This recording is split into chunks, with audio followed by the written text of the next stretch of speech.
ਵਾਹਿਗੁਰੂ ਜੀ ਕਾ ਖਾਲਸਾ ਵਾਹਿਗੁਰੂ ਜੀ ਕੀ ਫਤਿਹ। ਗੁਰੂ ਪਿਆਰੀ ਗੁਰੂ ਸਵਾਰੀ ਪਰਮ ਸਤਿਕਾਰਯੋਗ ਸਾਧ ਸੰਗਤ ਜੀਓ, ਸ਼ੂਗਰ ਦੀ ਰੋਕਥਾਮ ਲਈ ਗੁਰਪ੍ਰਸਾਦ ਦੀ ਤਾਕਤ ਦੀ ਭੂਮਿਕਾ ਦਾਸ ਅੱਜ ਇਸ ਵਿਸ਼ੇ ਦੇ ਉੱਤੇ ਆਪ ਸਾਰੀਆਂ ਸੰਗਤਾਂ ਦੇ ਨਾਲ ਕੁਝ ਵਿਚਾਰ ਸਾਂਝੇ ਕਰ ਰਿਹਾ ਹੈਗਾ।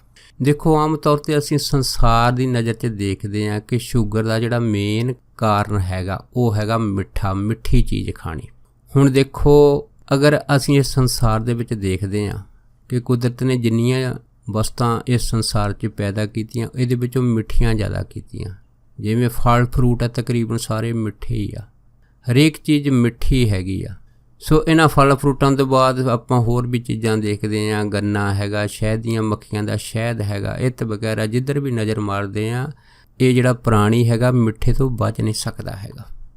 ਸੋ ਇਸ ਕਰਕੇ ਇਹ ਜਿਹੜਾ ਮਿੱਠਾ ਹੈ ਨਾ, ਇਹ ਮੇਨ ਸ਼ੂਗਰ ਦਾ ਕਾਰਨ ਨਹੀਂ ਹੈ। ਸ਼ੂਗਰ ਦਾ ਕਾਰਨ ਹੁੰਦਾ, ਜਿਵੇਂ ਮਹਾਂਪੁਰਖ ਦੱਸਦੇ ਆ, ਉਹ ਹੁੰਦਾ ਹੈਗਾ ਕਿ ਇਹ ਜਿਹੜਾ ਮਿੱਠਾ ਹੈ ਨਾ, ਇਹ ਸਾਡੇ ਸਰੀਰ ਦੇ ਖੂਨ ਦੇ ਵਿੱਚ ਨਹੀਂ ਘੁਲਦਾ ਹੈਗਾ। ਜਦੋਂ ਮਿੱਠਾ ਸਰੀਰ ਦੇ ਖੂਨ ਦੇ ਵਿੱਚ ਨਾ ਚੰਗੀ ਤਰ੍ਹਾਂ ਘੋਲੇ ਤਾਂ ਫਿਰ ਸ਼ੂਗਰ ਦੀ ਬਿਮਾਰੀ ਹੋ ਜਾਂਦੀ ਆ। ਜਿਵੇਂ ਕਿ ਸੱਜਣ ਦੱਸਦੇ ਸੀਗੇ ਕਿ ਉਹ ਮਿੱਠਾ ਬਿਲਕੁਲ ਨਹੀਂ ਖਾਂਦੇ, ਅਗਰ ਕਿਤੇ ਮਿੱਠਾ ਖਾ ਵੀ ਲੈਣ ਅਤੇ ਜਦੋਂ ਉਹ ਬਾਥਰੂਮ ਜਾਂਦੇ ਆ ਅਤੇ ਉਹ ਜਿਸ ਜਗ੍ਹਾ 'ਤੇ ਬਹਿੰਦੇ ਆ, ਉਸ ਬਾਥਰੂਮ ਦੇ ਉੱਤੇ ਬਾਅਦ ਦੇ ਵਿੱਚ ਕੀੜੀਆਂ ਆਪਣੇ ਆਪ ਆ ਜਾਂਦੀਆਂ ਹੈ, ਕਿਉਂਕਿ ਉਹਨਾਂ ਦਾ ਜਿਹੜਾ ਬਾਥਰੂਮ ਹੈ ਨਾ, ਉਹਦੇ ਵਿੱਚ ਜਿਹੜੇ ਮਿੱਠੇ ਦੇ ਕਣ ਹੈਗੇ ਉਹ ਸਿੱਧੇ ਉਸ ਪਿਸ਼ਾਬ ਦੇ ਵਿੱਚ ਚਲੇ ਜਾਂਦੇ ਆ। ਇਹਦਾ ਮਤਲਬ ਕੀ ਆ ਕਿ ਉਹਨਾਂ ਦਾ ਜਿਹੜਾ ਮਿੱਠਾ ਹੈ ਨਾ, ਉਹ ਖੂਨ ਦੇ ਰਸ ਦੇ ਵਿੱਚ ਨਹੀਂ ਘੁਲਦਾ, ਖੂਨ ਦੇ ਵਿੱਚ ਪੂਰੀ ਤਰ੍ਹਾਂ ਮਿਕਸ ਨਹੀਂ ਹੁੰਦਾ ਹੈਗਾ। ਸੋ ਅਸਲ ਦੇ ਵਿੱਚ ਕਾਰਨ ਕੀ ਆ ਕਿ ਕਾਰਨ ਅਸਲ ਦੇ ਵਿੱਚ ਇਹ ਹੈਗਾ ਕਿ ਇਹ ਮਿੱਠਾ ਸਾਡੇ ਖੂਨ ਦੇ ਕਣਾਂ ਦੇ ਵਿੱਚ ਨਾ ਘੁਲਣ ਕਰਕੇ ਇਹ ਫਿਰ ਸ਼ੂਗਰ ਦੀ ਬਿਮਾਰੀ ਜਿਹੜੀ ਹੈ ਨਾ ਸਿੱਧੀ ਹੋ ਜਾਂਦੀ ਆ। ਜਿਵੇਂ ਇੱਕ ਮਹਾਤਮਾ ਦਾਸ ਜੀ ਨੂੰ ਦੱਸਦੇ ਹੁੰਦੇ ਸੀ ਕਿ ਉਹਨਾਂ ਨੂੰ ਆਮ ਤੌਰ 'ਤੇ ਜਿਹੜੀ ਸ਼ੂਗਰ ਹੈਗੀ ਹੈ ਨਾ, ਉਹ 400 450 ਦੇ ਕਰੀਬ ਰਹਿੰਦੀ ਹੈਗੀ ਆ। ਪਰ ਫਿਰ ਵੀ ਮੈਂ ਦੇਖਿਆ ਸੀ ਕਿ ਮਹਾਤਮਾ ਸਾਰਾ ਕੰਮ ਕਰਦੇ ਹੁੰਦੇ ਸੀ। ਪਰ ਜਦੋਂ ਵੀ ਦਾਸ ਨੇ ਜਾਣਾ, ਉਹਨਾਂ ਨੇ ਇਹੋ ਹੀ ਗੱਲ ਆਖਣੀ ਕਿ ਭਾਈ ਬੜੀਆਂ ਮੌਜਾਂ ਲੱਗੀਆਂ ਹੈਗੀਆਂ, ਕਿਉਂ ਅੱਜ ਜਿਹੜੀ ਸ਼ੂਗਰ ਆ 400 ਤੋਂ ਉੱਪਰ ਹੈ। ਪਰ ਉਹਨਾਂ ਦੇ ਚਿਹਰੇ ਦੇ ਉੱਤੇ ਕਿਸੇ ਤਰ੍ਹਾਂ ਦੀ ਕੋਈ ਉਦਾਸੀ ਨਹੀਂ ਸੀ ਹੁੰਦੀ। ਉਹ ਦਾਸ ਨੂੰ ਦੱਸਦੇ ਹੁੰਦੇ ਸੀਗੇ ਕਿ ਉਹਨਾਂ ਨੇ ਜ਼ਿੰਦਗੀ ਦੇ ਵਿੱਚ ਮਿੱਠਾ ਜਿਹੜਾ ਬਹੁਤ ਘੱਟ ਖਾਧਾ, ਕਦੀ ਮਿੱਠੀ ਚੀਜ਼ ਨਹੀਂ ਖਾਧੀ, ਪਰ ਫਿਰ ਵੀ ਇਹ ਸਰੀਰ ਨੂੰ ਸ਼ੂਗਰ ਦੀ ਬਿਮਾਰੀ ਆ। ਕਹਿੰਦੇ ਮੈਂ ਤਾਂ ਉਹੀ ਸਮਝਦਾ ਵੀ ਇਹ ਤਾਂ ਉਸ ਪਰਮੇਸ਼ਰ ਦੀ ਮੌਜ ਹੈਗੀ ਆ। ਇਸ ਕਰਕੇ ਉਹਨਾਂ ਮਹਾਤਮਾ ਨੂੰ ਮੌਜੀ ਸੰਤ ਕਰਕੇ ਸੰਗਤ ਬੁਲਾਉਂਦੀ ਹੁੰਦੀ ਸੀਗੀ। ਆਮ ਤੌਰ 'ਤੇ ਅਸੀਂ ਦੇਖਦੇ ਹਾਂ ਕਿ ਬਹੁਤ ਸਾਰੇ ਵਿਅਕਤੀ, ਚਾਹੇ ਉਹ ਪ੍ਰਚਾਰਕ ਵੀ ਹੋਣ, ਜਿਨ੍ਹਾਂ ਨੂੰ ਸ਼ੂਗਰ ਦੀ ਬਿਮਾਰੀ ਆ ਨਾ, ਉਹ ਆਮ ਤੌਰ 'ਤੇ ਮਿੱਠਾ ਨਾ ਖਾਣ ਦੀ ਸਲਾਹ ਦਿੰਦੇ ਆ। ਔਰ ਇਹ ਸਲਾਹ ਜਿਹੜੀ ਆ ਉਹ ਸੰਸਾਰੀ ਨਹੀਂ ਦਿੰਦੇ, ਇਹ ਸਲਾਹ ਨੂੰ ਉਹ ਧਰਮ ਦੀ ਦੁਨੀਆ ਦੇ ਅੰਦਰ ਵੀ ਰੋਕਥਾਮ ਲਈ ਕਹਿ ਦਿੰਦੇ ਆ। ਜਿਵੇਂ ਇੱਕ ਸਿੱਖ ਪ੍ਰਚਾਰਕ ਹੋਇਆ, ਉਹਨਾਂ ਨੇ ਇੱਕ ਸਿੱਖ ਪ੍ਰਚਾਰਕ ਦੇ ਸਮੇਂ ਦੇ ਵਿੱਚ ਜਦੋਂ ਪ੍ਰਚਾਰ ਕਿਤੇ ਬਹੁਤ ਉੱਚੇ ਸਥਾਨ ਤੋਂ ਕਰ ਰਹੇ ਸੀ, ਔਰ ਖ਼ਾਸ ਕਰਕੇ ਧੰਨ ਗੁਰੂ ਅਰਜਨ ਦੇਵ ਮਹਾਰਾਜ ਦਾ ਉਹਨਾਂ ਟਾਈਮਾਂ ਦੇ ਵਿੱਚ ਸ਼ਹੀਦੀ ਗੁਰਪੁਰਬ ਸੀਗਾ, ਅਤੇ ਉਹਨਾਂ ਟਾਈਮਾਂ ਦੇ ਵਿੱਚ ਸੰਗਤਾਂ ਜਿਹੜੀਆਂ ਸੀ ਉਹ ਛਬੀਲ ਦੀ ਸੇਵਾ ਦੇ ਵਿੱਚ ਬਹੁਤ ਜ਼ਿਆਦਾ ਆਪਣਾ ਯੋਗਦਾਨ ਪਾ ਰਹੀਆਂ ਸੀ। ਅਤੇ ਉਹ ਉੱਥੋਂ ਕਹਿ ਰਹੇ ਸੀਗੇ ਕਿ ਇਹ ਜਿਹੜੀਆਂ ਛਬੀਲਾਂ ਹੈਗੀਆਂ ਬੰਦ ਹੋਣੀਆਂ ਚਾਹੀਦੀਆਂ, ਕਿਉਂ ਛਬੀਲਾਂ ਦੇ ਅੰਦਰ ਮਿੱਠਾ ਹੁੰਦਾ ਹੈ, ਅਤੇ ਇਸ ਕਰਕੇ ਆਮ ਲੋਕ ਇਹਨਾਂ ਛਬੀਲਾਂ ਦਾ ਜਲ ਪੀ ਕੇ ਇਹ ਸ਼ੂਗਰ ਦੇ ਮਰੀਜ਼ ਬਣ ਜਾਂਦੇ ਆ। ਦੇਖੋ, ਇਹੋ ਜਿਹੇ ਜਿਹੜੇ ਸਾਡੇ ਹਨ ਪ੍ਰਚਾਰਕ ਹੈਗੇ ਆ, ਜਿਹੜੇ ਅਸਲ ਗੱਲ ਨੂੰ ਸਮਝਦੇ ਨਹੀਂ ਹੈਗੇ। ਅਗਰ ਇਸ ਤਰ੍ਹਾਂ ਛਬੀਲਾਂ ਦਾ ਬਾਈਕਾਟ ਕੀਤਾ ਜਾਵੇ, ਛਬੀਲਾਂ ਮਿੱਠੀਆਂ ਹੈ, ਤਾਂ ਫਿਰ ਤਾਂ ਭਾਈ ਗੁਰੂ ਘਰ ਦੀ ਜਿਹੜੀ ਦੇਗ ਵਰਤਦੀ ਹੈਗੀ ਆ, ਉਹ ਵੀ ਦੇ ਵਿੱਚ ਵੀ ਮਿੱਠਾ ਹੀ ਹੈਗਾ। ਹੁਣ ਦੇਗ ਜਿਹੜੀ ਅੰਮ੍ਰਿਤ ਦੇਗ ਹੈਗੀ ਉਹ ਮਿੱਠੀ ਹੈਗੀ ਆ। ਔਰ ਖ਼ਾਸ ਕਰਕੇ ਕਈ ਸੱਜਣ ਦਾਸ ਨੇ ਦੇਖੇ ਆ ਵੀ ਜਿਹੜੇ ਸ਼ੂਗਰ ਦੇ ਮਰੀਜ਼ ਹੁੰਦੇ, ਔਰ ਖ਼ਾਸ ਕਰਕੇ ਜਦੋਂ ਸਿੰਘ ਦੇਗ ਦਾ ਵਰਤਾਰਾ ਕਰਦੇ ਆ, ਅਤੇ ਉਹ ਵਰਤਾਰੇ ਵਾਲੇ ਸਿੰਘ ਨੂੰ ਹੁਣ ਆਪਣੇ ਹੱਥ ਦਾ ਇਸ਼ਾਰਾ ਕਰਦੇ ਕਿ ਬਿਲਕੁਲ ਥੋੜ੍ਹਾ ਪ੍ਰਸ਼ਾਦ ਚਾਹੀਦਾ। ਪਰ ਉਹ ਇਹ ਨਹੀਂ ਜਾਣਦੇ ਹੈ ਕਿ ਇਸ ਪ੍ਰਸ਼ਾਦ ਦੇ ਪਿੱਛੇ ਭੇਦ ਕੀ ਹੈ, ਕਿਉਂਕਿ ਇਹ ਹੀ ਪ੍ਰਸ਼ਾਦ ਜਿਹੜੇ ਇਹਨਾਂ ਸ਼ੂਗਰ ਵਾਲੇ ਵਿਅਕਤੀਆਂ ਨੂੰ ਮਿੱਠਾ ਲੱਗਦਾ ਹੈਗਾ, ਅਤੇ ਲੇਕਿਨ ਜਿਹੜੇ ਗੁਰਮਤਿ ਵਾਲੇ ਵਿਅਕਤੀ ਆ, ਉਹਨਾਂ ਨੂੰ ਇਹੀ ਪ੍ਰਸ਼ਾਦ ਹਰੇਕ ਬਿਮਾਰੀ ਦਾ ਦਾਰੂ ਲੱਗਦਾ ਹੈਗਾ। ਸੋ ਜ਼ਰੂਰੀ ਆ ਕਿ ਇਹਨਾਂ ਚੀਜ਼ਾਂ ਦੇ ਵੱਲ ਖਾਸ ਧਿਆਨ ਦਿੱਤਾ ਜਾਵੇ।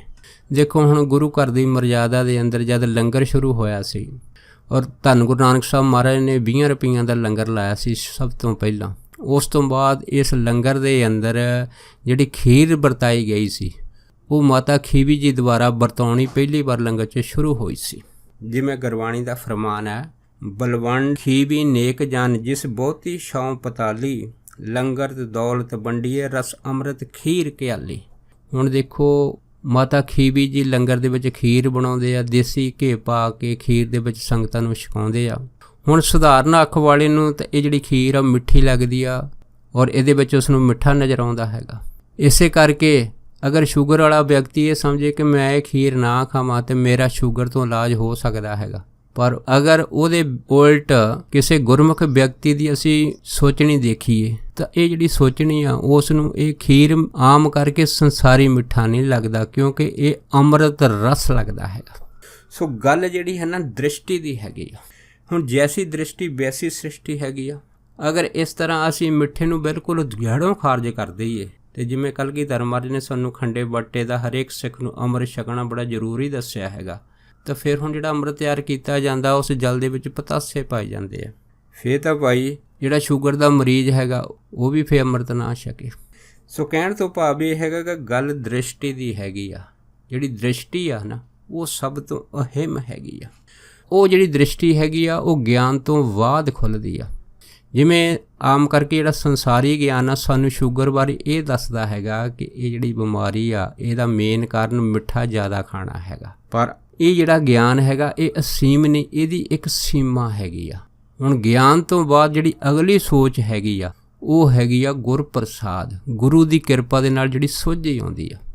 ਹੁਣ ਜਿਹੜੀ ਗੁਰੂ ਦੀ ਕਿਰਪਾ ਦੇ ਨਾਲ ਸੋਝੀ ਆਉਂਦੀ ਆ ਉਸ ਦੇ ਵਿੱਚ ਫਿਰ ਜਿਹੜਾ ਦੁਨਿਆਵੀ ਗਿਆਨ ਹੈ ਨਾ ਉਹ ਇੱਕ ਪਾਸੇ ਰਹਿ ਜਾਂਦਾ। ਜਿਉਂ ਕਹਿ ਲਓ ਵੀ ਜਿਵੇਂ ਹਨੇਰੇ ਦੇ ਵਿੱਚ ਚਾਨਣ ਹੋ ਜਾਵੇ ਹੈ ਨਾ, ਚਾਨਣ ਉਹ ਹਨੇਰਾ ਗਾਇਬ ਹੋ ਜਾਂਦਾ। ਇਸ ਕਰਕੇ ਜਦੋਂ ਗੁਰੂ ਦੀ ਮੱਤ ਆਉਂਦੀ, ਗੁਰੂ ਦੀ ਸੋਝੀ ਆਉਂਦੀ ਆ ਅਤੇ ਖਾਸ ਕਰਕੇ ਜਿਹੜਾ ਅਸੀਂ ਗਿਆਨ ਇਕੱਠਾ ਕੀਤਾ ਹੁੰਦਾ ਉਹ ਬਿਲਕੁਲ ਸਿਫਰ ਹੋ ਜਾਂਦਾ ਹੈਗਾ।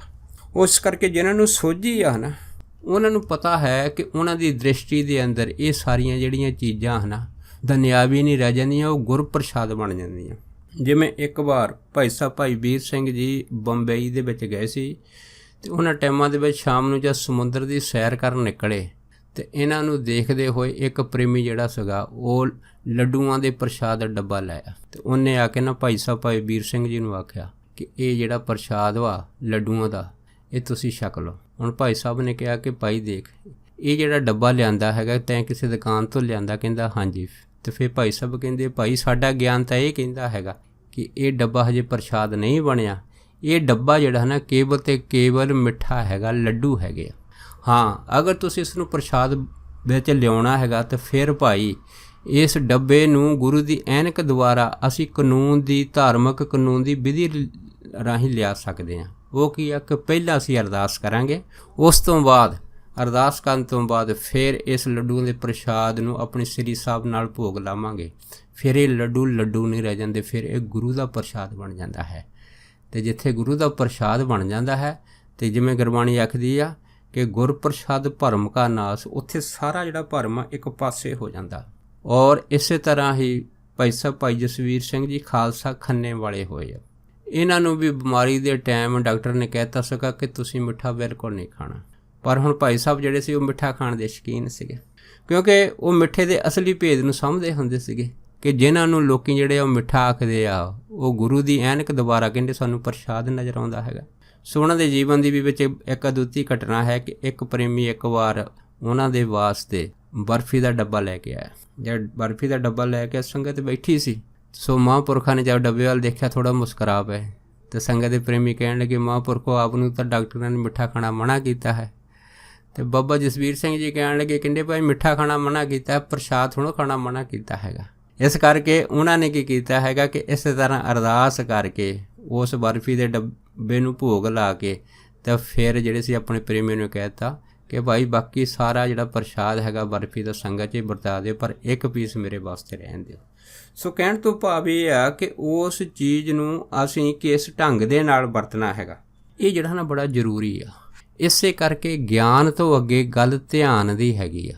ਹੁਣ ਧਿਆਨ ਜਿਹਦਾ ਧਿਆਨ ਗੁਰੂ ਦੇ ਵਿੱਚ ਇਕਾਗਰ ਹੈਗਾ ਉਹ ਤਾਂ ਭਾਈ ਫਿਰ ਉਹ ਗੁਰੂ ਦਾ ਰੂਪ ਹੋ ਜਾਂਦਾ। ਜਿੱਥੇ ਗੁਰੂ ਆ, ਗੁਰੂ ਗਿਆਨ ਹੈਗਾ ਅਤੇ ਉਹਦੇ ਵਾਸਤੇ ਫਿਰ ਕੋਈ ਰੋਗ ਨਹੀਂ ਆ, ਪਰ ਜਿੱਥੇ ਸੰਸਾਰੀ ਐਨਕ ਹੈਗੀ ਆ ਉਹਦੇ ਵਾਸਤੇ ਫਿਰ ਸਾਰੇ ਰੋਗ ਆ। ਜਿਵੇਂ ਗੁਰਬਾਣੀ ਦਾ ਫਰਮਾਨ ਹੈ ਕਿ ਜੋ ਦੀਸੇ ਸੋ ਰੋਗੀ, ਇਹ ਤਾਂ ਹੈਗੀ ਦੁਨਿਆਵੀ ਐਨਕ, ਅਤੇ ਗੁਰੂ ਦੀ ਐਨਕ ਹੀ ਆ ਰੋਗ ਰਹਿਤ ਮੇਰਾ ਸਤਿਗੁਰ ਜੋਗੀ। ਅਤੇ ਜਿਹੜਾ ਜੁੜਿਆ ਹੈਗਾ ਸ਼ਬਦ ਸੁਰਤ ਦੇ ਨਾਲ ਅਸਲ ਦੇ ਵਿੱਚ ਉਹ ਰੋਗ ਰਹਿਤ ਹੈਗਾ।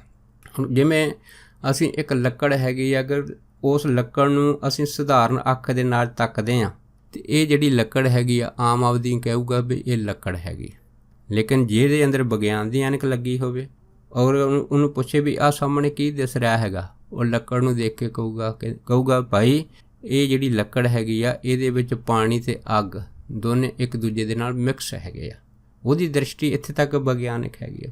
ਪਰ ਅਗਰ ਗੁਰਮੁਖ ਪਿਆਰੇ ਨੂੰ ਪੁੱਛੇ ਵੀ ਆਹ ਜਿਹੜੀ ਲੱਕੜ ਤੁਹਾਨੂੰ ਦਿਸ ਰਹੀ ਅਸਲ 'ਚ ਤੁਹਾਨੂੰ ਕੀ ਦਿਖਾਈ ਦੇ ਰਿਹਾ, ਤਾਂ ਫਿਰ ਨਾ ਤਾਂ ਉਹ ਲੱਕੜ ਨੂੰ ਲੱਕੜ ਕਹੂਗਾ, ਨਾ ਉਹ ਕਹੂਗਾ ਕਿ ਇਹਦੇ ਵਿੱਚ ਅਗਨੀ ਹੈਗੀ ਹੈ ਜਾਂ ਜਲ ਹੈਗਾ। ਇਸ ਤਰ੍ਹਾਂ ਦੀ ਕੋਈ ਗੱਲਬਾਤ ਨਹੀਂ ਕਰੂਗਾ।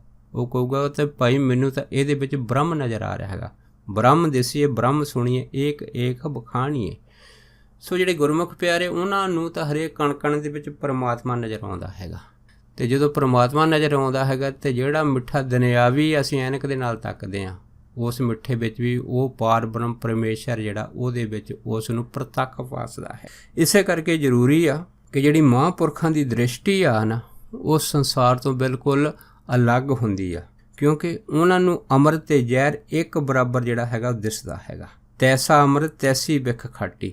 ਹੁਣ ਜਿਹੋ ਜਿਹਾ ਅੰਮ੍ਰਿਤ ਹੈ ਉਹੋ ਜਿਹੀ ਜ਼ਹਿਰ ਹੈਗੀ ਆ। ਕਹਿਣ ਤੋਂ ਭਾਵ ਇਹ ਹੈਗਾ ਕਿ ਸਾਨੂੰ ਗੁਰੂ ਦੀ ਐਨਕ ਦੇ ਵਿੱਚ ਹਮੇਸ਼ਾ ਆਪਣੇ ਆਪ ਨੂੰ ਟਿਕਾਉਣਾ ਚਾਹੀਦਾ ਹੈਗਾ।